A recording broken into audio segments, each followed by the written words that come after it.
No central authority? That's not a bug, it's a feature. One of the core promises of Web3 and dApps is decentralization. Yet, most of these projects still rely on centralized infrastructure, like cloud providers, domain registrars, and API keys. Contrast that with Onion sites.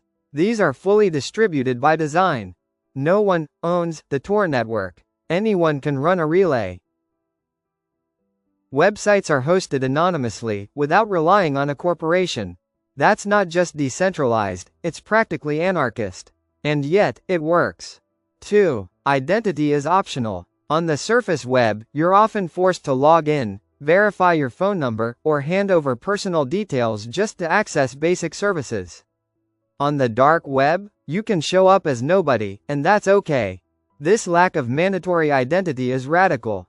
It challenges the idea that you must give up your privacy to participate in the digital world. And in a time when identity theft and doxing are rampant, being able to interact without revealing who you are is a serious advantage. 3. Hosting costs? What hosting costs? Running a Onion site doesn't require paying for a VPS, CDN, or SSL certificate. You host it yourself, behind NAT if needed, and route traffic through Tor relays.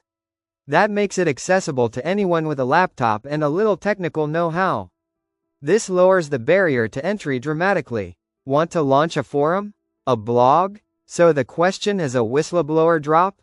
You don't need venture capital or a DevOps team. Just code and a Tor configuration file. 4. Built-in encryption and security. Tor encrypts everything end-to-end. Onion addresses are cryptographic fingerprints. There's no need for external certificates or HTTPS plugins. Compare that to the chaos of managing Let's Encrypt certs, dealing with mixed content warnings, or fighting browser warnings because your HSTS header is misconfigured. With Onion, security isn't bolted on, it's baked in. 5. Proof of concept for digital resilience. Despite constant attempts to take them down, Onion sites remain resilient.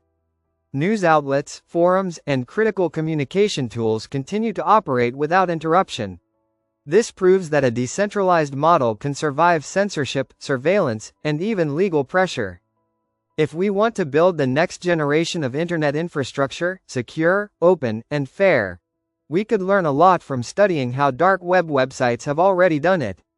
I'm not suggesting we rename Ethereum to TorChain, or replace MetaMask with a Tor browser extension, though, now that I think about it.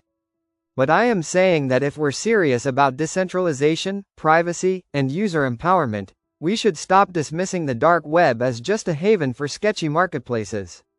Because long before we started talking about smart contracts and DAOs, the dark web was quietly proving that a better, freer internet was possible. And maybe, just maybe, it still is. Visit the link in the description below for more information.